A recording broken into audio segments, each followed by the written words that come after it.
마태복음 8장 23절로 27절 말씀입니다. 마태복음 8장 23절로 27절 말씀.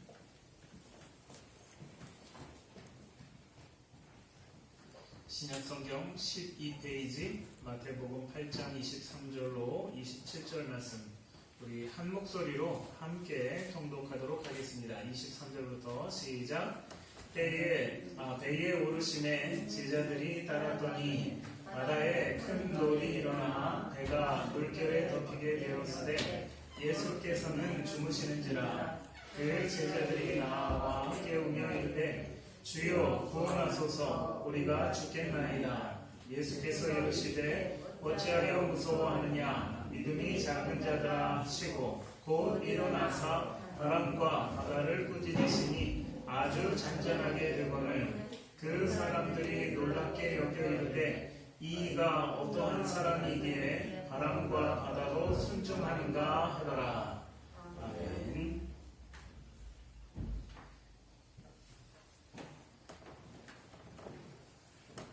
여러분들, 우리가 골프 선수로 우리에게 잘 알려진 박세리 선수가 있습니다.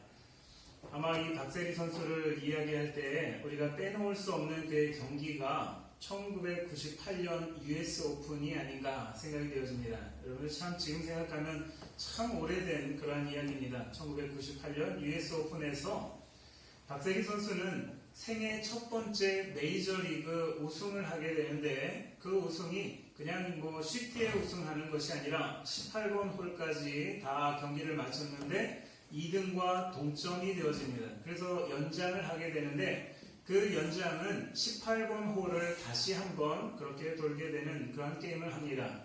그런데 그 연장 18번 홀에서 이제 이 한 홀만 정말 잘해서 이 한 홀에서 한 타만이라도 자기가 더 이 타수를 줄이면 이 우승이 되는 거고, 잘못하면 이 2등이 되는, 준우승이 되는 그런 상황입니다.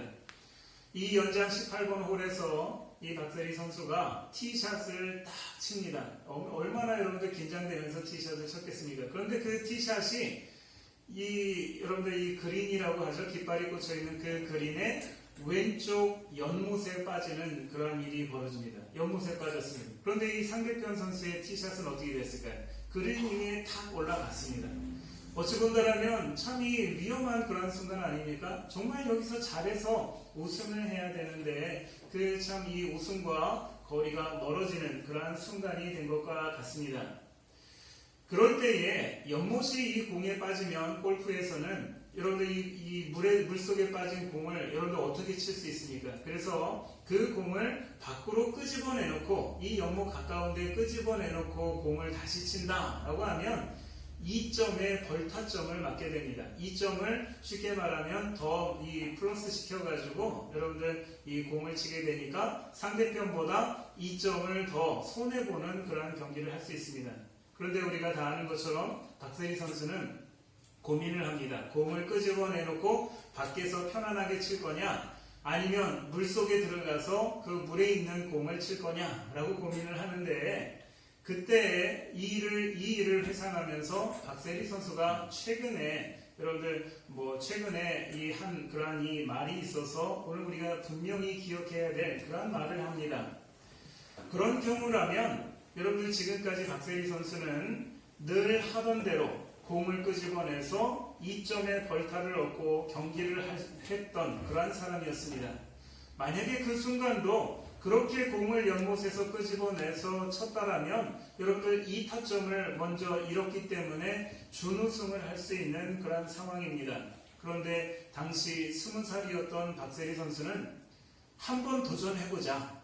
한번 이 상황에서 내가 한번 도전해보자. 물속에 들어있는 공을 쳐본 적은 없지만 내가 한번 이 물에 들어간 그 공을 한번 쳐보자 라고 하는 그러한 생각을 하게 되었습니다.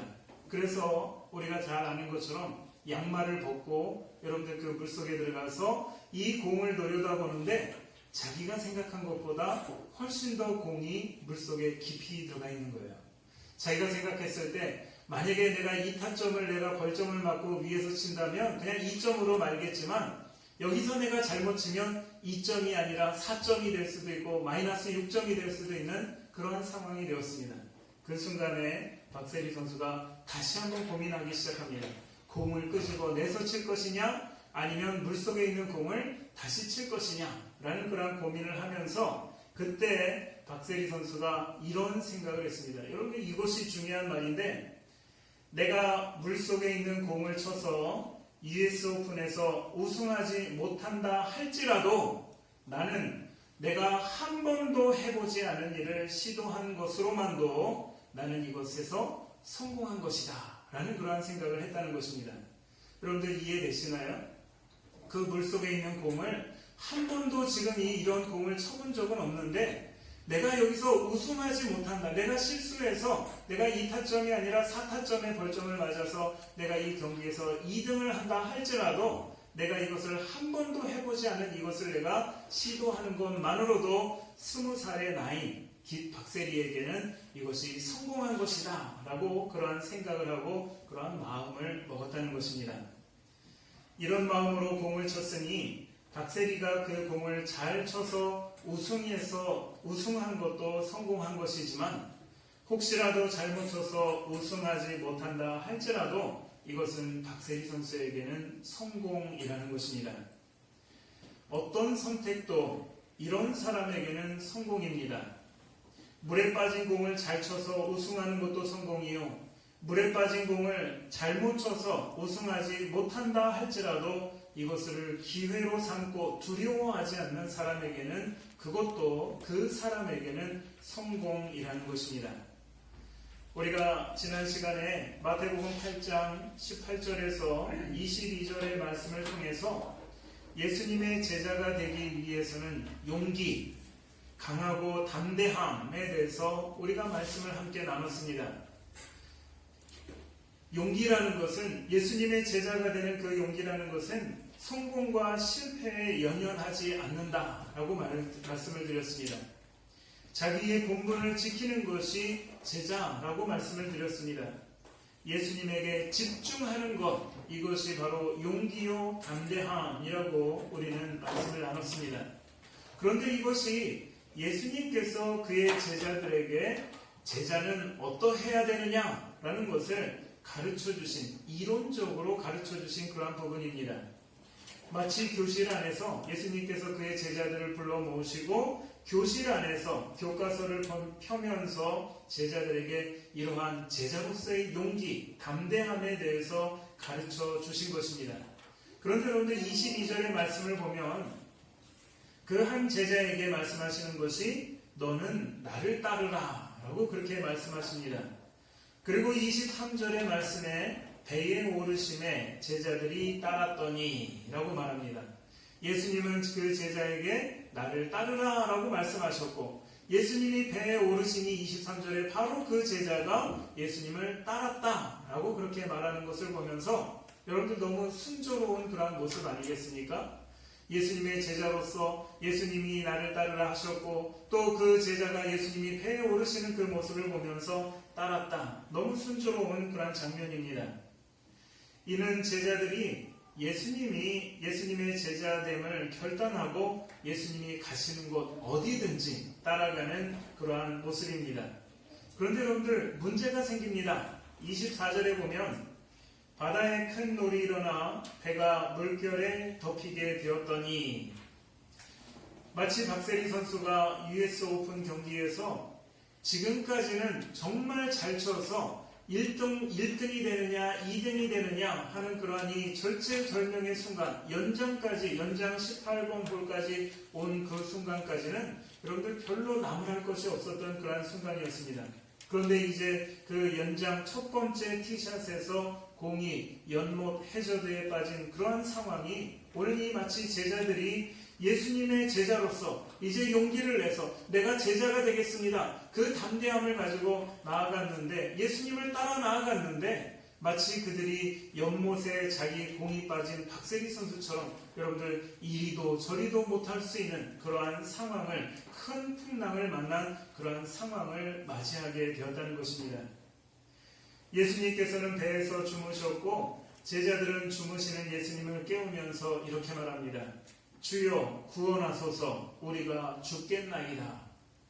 그때 예수님께서 제자들에게 하시는 말씀이 어찌하여 무서워하느냐 라고 말씀하십니다. 어찌하여 무서워하느냐. 여러분들 이 말이 무슨 뜻일까요?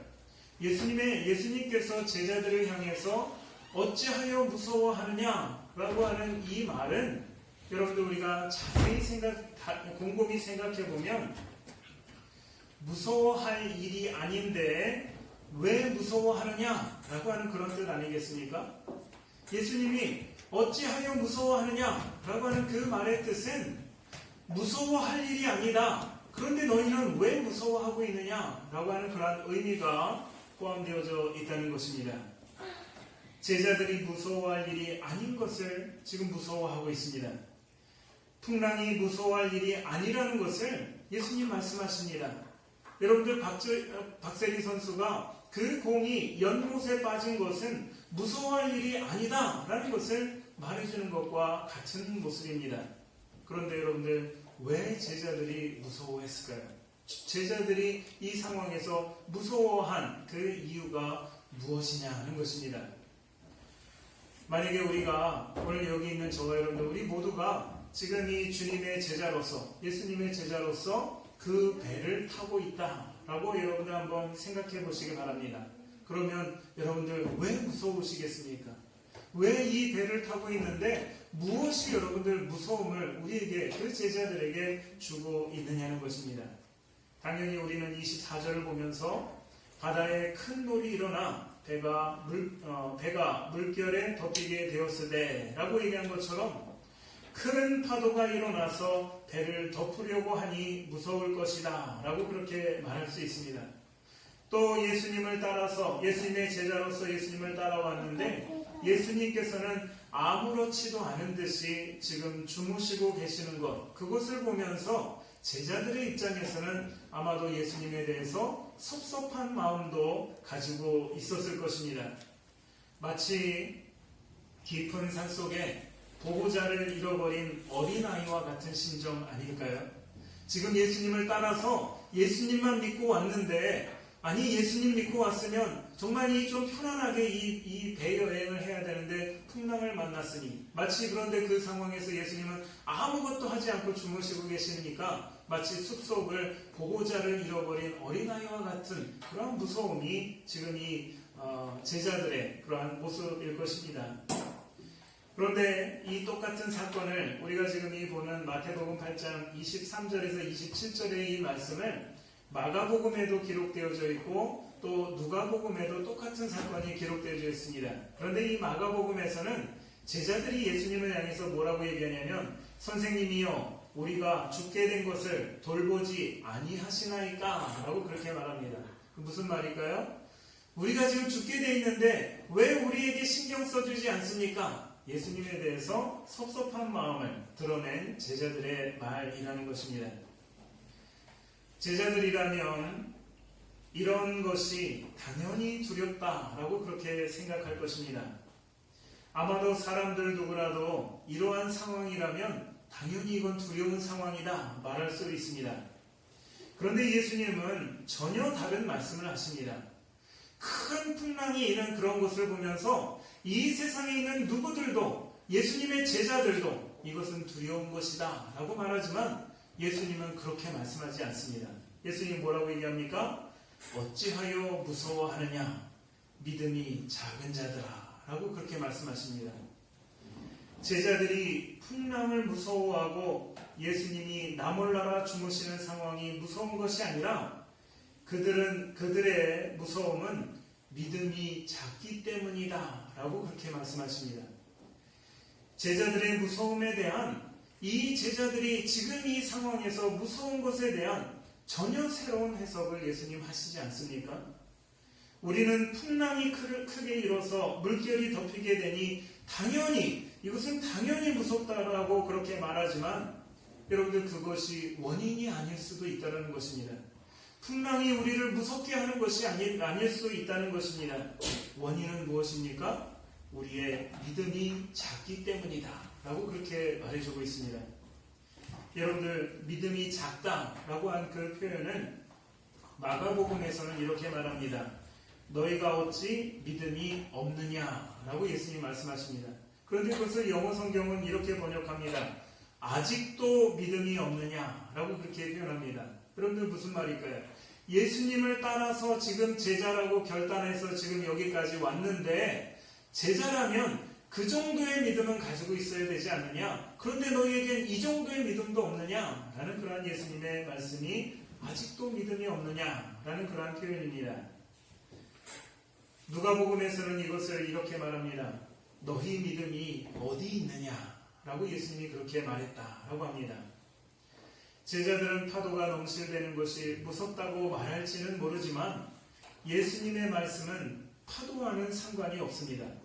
그들의 믿음이 없으므로 무서워하는 것이다 라고 말합니다. 사랑하는 성도 여러분, 여러분에게 있어서 무서운 것이 있습니까? 여러분에게 있어서 두려운 것이 있습니까? 여러분에게 염려되는 것이 있습니까? 여러분에게 걱정되는 것이 있습니까? 걱정거리가 있고 염려가 있고 두려운 것이 있고 무서운 것이 있어서 걱정하고 염려하고 두려워하고 무서워하는 것이 아닙니다. 왜 우리가 그러면 걱정하고 두려워하고 염려하고 무서워하는 것일까요? 오늘 이 말씀에서 본다면 우리는 무서움의 실체, 두려움의 실체, 염려의 실체, 걱정의 실체를 우리가 보면서 두려워하고 염려하고 걱정하는 것이 아니라 오늘 우리 모두에게는 믿음이 없기 때문에 우리는 두려워하고 우리는 걱정하고 염려하고 무서워한다는 것입니다. 외부의 요인이 있지 않습니다. 여러분들 두려움의 요인이 우리 밖에 있지 않습니다. 무서움의 요인이 우리 밖에 있지 않습니다. 걱정의 요인이 아니면 우리 염려의 요인이 우리 밖에 있는 것이 아니라 우리 내면에 있는 믿음이 없기 때문에 우리는 그런 일들을 지금도 하고 있다는 것입니다. 예수님이 겟세마네 동산에서 군병들에게 붙잡히시고 대제사장의 집들에서 신문을 받으실 때 예수님의 수제자인 베드로는 멀찍이서 예수님을 따랐다라고 성경은 이야기합니다. 예수님과 거리를 두었다는 그러한 이야기입니다. 분명히 예수님께서 몇 시간 전에 예수님이 그 신문 받기 몇 시간 전에 만찬을 하시면서 베드로에게 이런 말씀을 하십니다. 오늘 밤 닭울기 전 내가 나를 3번 부인하리라. 이 말을 들었던 베드로는 여러분들 맹세하면서 이렇게 말합니다. 내가 주를 따라 죽을지언정 주를 부인하지 아니하겠나이다 라고 그렇게 맹세를 합니다. 그런데 막상 예수님이 붙잡혀서 신문 받으실 때 그가 예수님을 따라서 죽겠다라고 하는 그러한 각오와 그러한 맹세는 온데간데 없이 여러분들 어떻게 따라갑니까? 멀찍이서 예수님을 따라가면서 예수님이 어떻게 되는가 지켜보고 있습니다. 한 요정이 베드로에게 말합니다. 너도 갈릴리 사람 예수와 함께 있었도다. 여러분들 베드로가 어떻게 합니까? 부인합니다. 아닙니다 라고 부인합니다. 그래서 성경은 이야기합니다. 예수님과 조금 멀리 멀리 더 떨어지기 위해서 그 전에는 뜰에 있었던 이 베드로가 여러분들 이제는 앞문으로 여러분들 이동합니다. 무슨 말일까요? 예수님과 조금 더 떨어져 보자. 여러분들 그렇게 되면 사람들이 나를 예수님과 상관이 있는 사람이라고 여기지 않을 테니까 뜰에 있다가 앞문 쪽으로 그렇게 옮겨간 그 베드로를 보면서 다른 요정이 또 이렇게 얘기합니다. 이 사람은 나사렛 예수와 함께 있었도다. 역시 또 부인합니다. 그런 후에 또 다른 사람이 이렇게 말합니다. 너도 진실로 그 도당이라 내 말소리가 너를 표명한다 할 때에 베드로가 비로소 그때 저주하면서 맹세하기를 나는 그 사람을 알지 못하노라 라고 그렇게 말이 끝나는 순간 역시 닭이 울게 되었다는 것입니다. 베드로는 예수님과 함께 있었다는 사실이 분명히 그에게는 무서웠을 것입니다.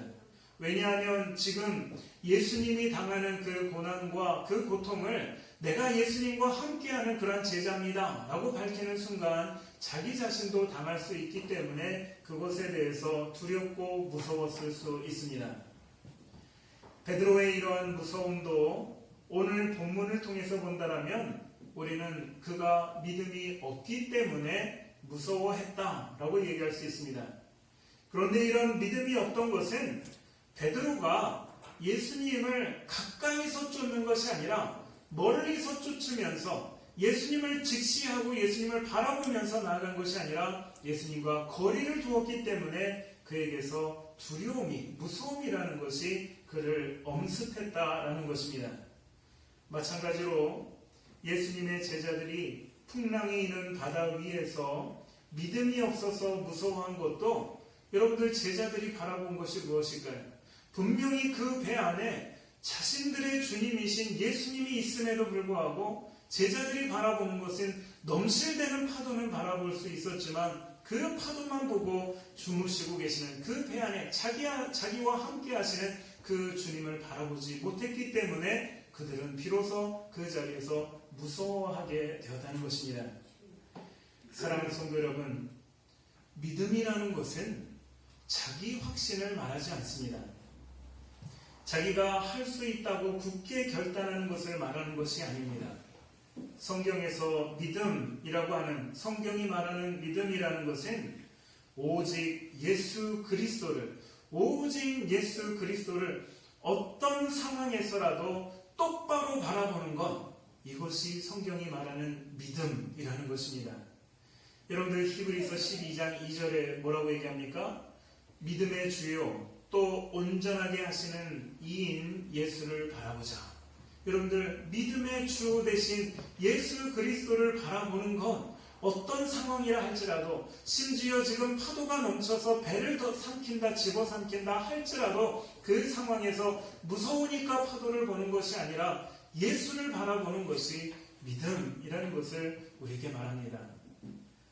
오늘 우리는 눈을 딱 감고 믿습니다라고 말할 것이 아니라 오히려 우리는 눈을 크게 뜨면서 예수님이 어디 계시느냐, 우리 주님이 어디 계시느냐, 믿음의 주요 또 온전하게 하시는 예수를 바라봄으로써 우리가 할 수 있는, 예수를 바라봄이 우리가 할 수 있는 믿음의 전부인 것을 기억하시기 바랍니다. 2016년도면 지금으로부터 4년 전이죠. 4년 전에 저희 막내 윤주는 4살이었습니다. 지금은 8살이니까 4살이었는데, 당시 저희 사택이, 저희가 사는 곳이 여러분들 이 교육실 안쪽을 저희가 사택으로 쓰지 않았습니까? 그렇기 때문에 여러분들 평일날, 저희 집은 여기 있지만 이 평일날 이 예배당은 저희 윤주에게는 놀이터가 되는 그런 공간입니다. 윤주가 여기 와서 저녁을 먹고 나서 여기서 이제 놀고 있는 중에 자기가 생각하기에도 아마 신기했던 것 같습니다. 여기 앞에 강대상에 보면 계단이 2개가 있는데 첫 번째 계단 위에서 한번 콩 하고 뛰어내렸습니다. 그랬더니 괜찮아요. 두 번째 계단에 올라가서 거기로 또 앞으로 탁 뛰었는데 자기가 자기 스스로가 아마 잘했다라고 생각이 들었나 봅니다. 저를 데리고 와서 여기서 이걸 보여줍니다. 그러면서 우쭐우쭐 하면서 이렇게 잘 보여줍니다. 그래서 제가 그러면 의자에도 올라가서 뛸 수 있느냐? 그랬더니 어떻게 했을까요? 이 정도는 올라가서 펄쩍 뜁니다. 그래서 의자까지도 올라가서 자기 스스로 뛰는 그런 모습을 보입니다. 그래서 제가 또 묻습니다. 이 앞에 지금 컴퓨터가 있는 책상이 있는데 이 책상에다 제가 올려줬습니다. 뛰었을까요? 못 뛰었을까요? 네, 못 뛰었습니다. 못 뜁니다. 그래서 제가 가까이 가서 다른 거 하지 않고 제 이 손가락 하나만 딱 줬습니다. 그랬더니 제 손가락을 딱 붙들더니 거기서 펄쩍 뛰었습니다. 자기가 생각할 때도 얼마나 대단하고 신기했을까요? 분명히 못 뛸 거라고 생각한 그 높이에서 손가락 하나 딱 붙잡고서 거기를 뛰었으니 그 다음부터 또 계단에 올라가서 뛰기도 하고 의자에 올라가서 뛰기도 하고 또 올라가서 손가락을 잡고도 뛰기는데 제 마음속에 호기심이 하나 생기는 거예요. 무슨 호기심이냐면 이 호기심이 그러면 윤주를 더 높은 곳에 올려놓으면 윤주가 어떻게 할까? 라는 생각이 들었습니다. 그래서 여러분들 피아노 옆에 지금 이 스피커 보이지 않습니까? 여러분들 이 스피커 위는 아주 좁아요. 좁습니다. 그런데 제가 여기다가 윤주를 탁 올려놨습니다. 그러고 나서 손가락을 준 것도 아니고 제가 두 발을 뒤로 물러섰습니다. 그러면서 윤주에게 말했죠. 윤주야, 아빠를 보고 뛰어! 라고 얘기했습니다. 윤주가 어떻게 했을까요? 갑자기 눈이 이 동그래지더니 마치 이제 송아지보다 더 큰 눈이 되더니 저를 바라봅니다. 두려워서. 여러분들 이 바닥을 붙들고서 그냥 벌벌벌 떠는데 여러분들 그런 눈으로 저를 보면서 아빠가 도대체 왜 뭔 짓을 하는 걸까? 뭐 이런 마음으로 저를 바라보면서 울기 시작합니다. 그런데 제가 윤주에게 또 얘기합니다. 윤주야, 넌 할 수 있어. 아빠가 너를 여기다 올려놨으니까 무조건 받아줄 테니까 아빠를 보고 여기 아빠한테 뛰어! 라고 그렇게 이야기를 했는데 못한다고 합니다. 그래서 제가 또 얘기하고 그래서 윤주에게 또 말합니다.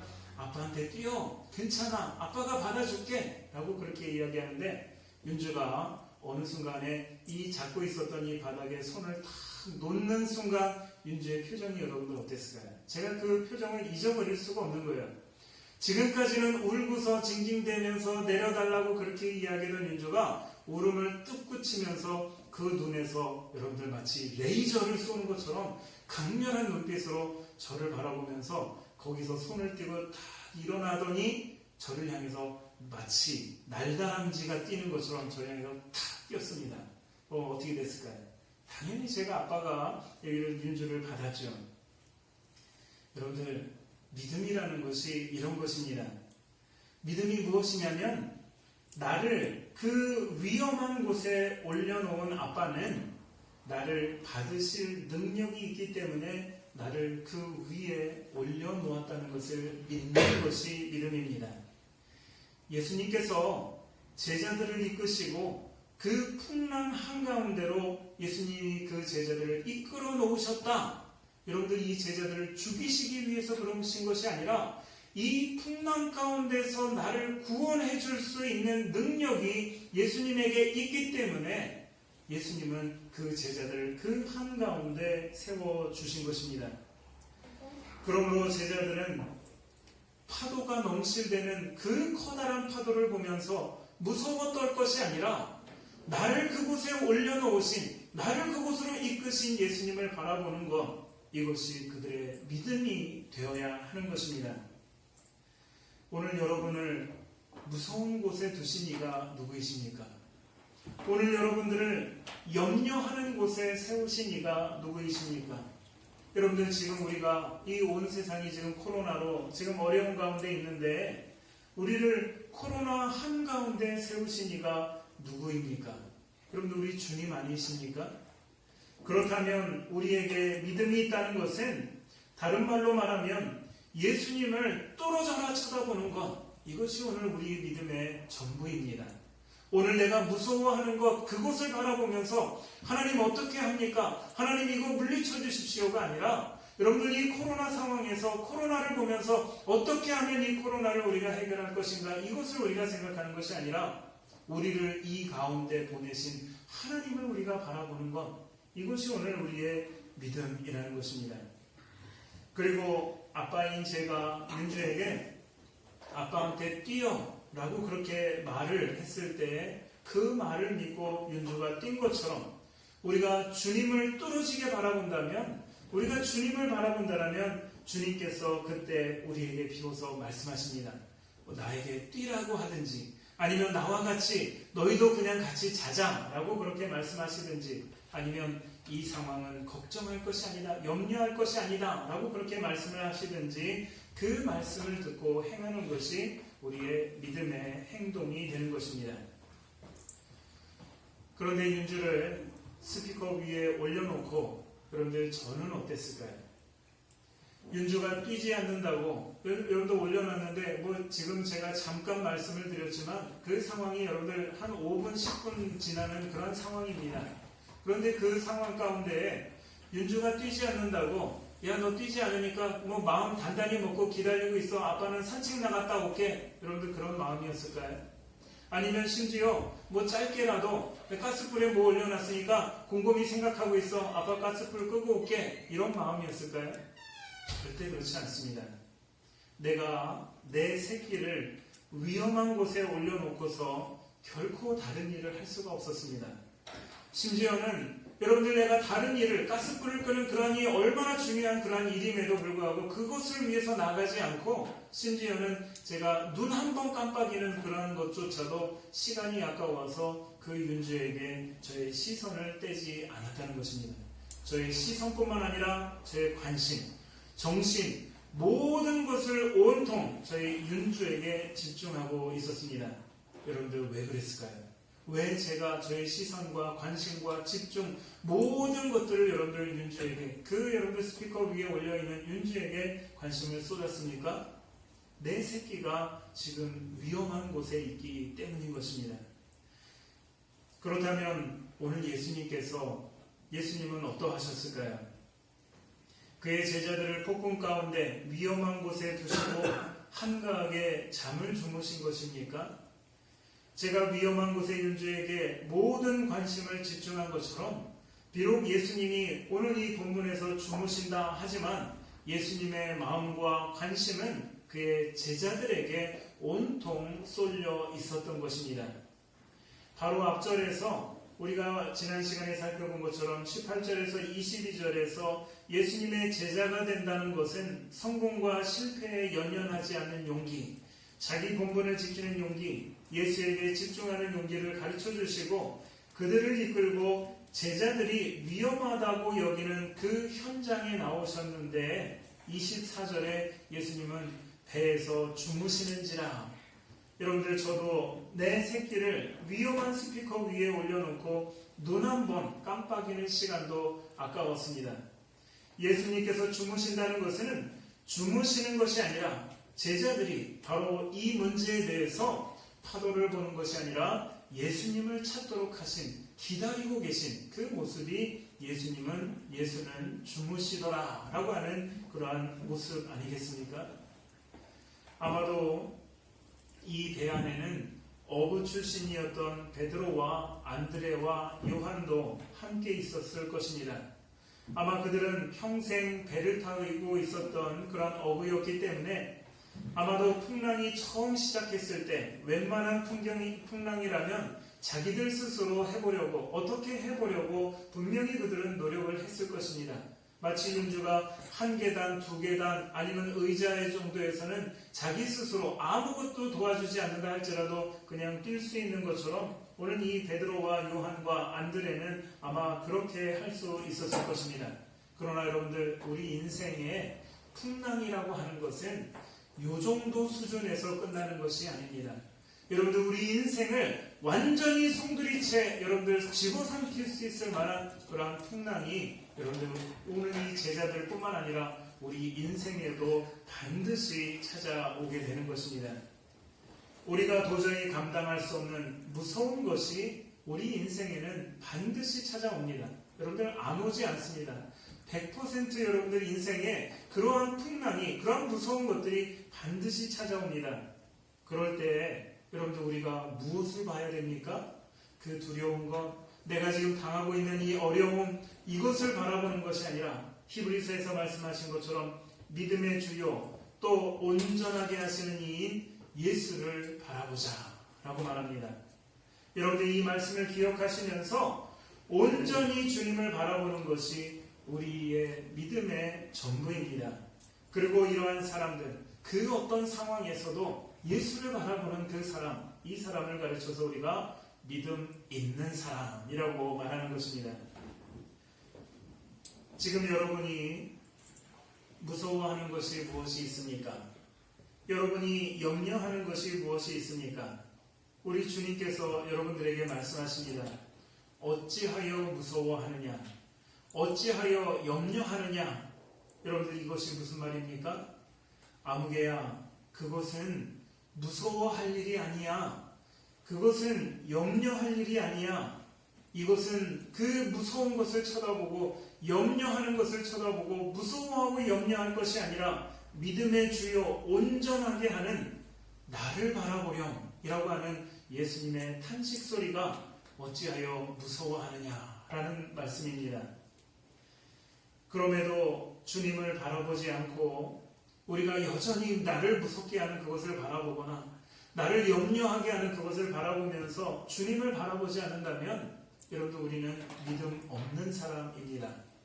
예수님의 이 말씀, 어찌하여 무서워하느냐 라고 하는 이 말씀을 들으면서 나를 무섭게 하는 것에서 시선을 돌려서 예수님을 바라보고, 내가 염려하는 곳에서 시선을 돌려 내 예수님을, 내 우리 주님을 바라보는 것, 이것이 바로 믿음 있는 사람의 모습입니다.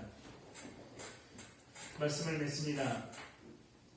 제자들이 볼 때 큰 놀이 일어나는 것과 물결이 배에 덮이게 되는 것은 무서운 일입니다.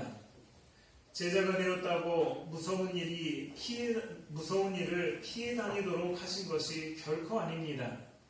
주님의 제자가 되었다고 이제는 너는 더 이상 염려할 것이 네 인생에는 없을 것이야, 그렇게 예수님 말씀하지 않습니다. 예수님의 제자가 되었다고 너는 이제 네 삶은 형통할 것이야, 어떤 어려움도 너는 없을 것이야, 예수님의 제자가 되는 것은 그것을 말하지 않습니다. 지금 무서운 일이 지나간다 할지라도, 여러분들 우리가 지금 당하는 어떤 무서운 일, 염려를 우리가 지금 지나간다 할지라도, 여러분들 제자가 되었다 할지라도 그 제자에게도 또 무서운 일, 염려가 되는 일은 반드시 우리에게 또 올 것입니다. 우리가 무서운 것은 큰 파도가 있어서가 아니라 주님을 바라보지 못해서입니다.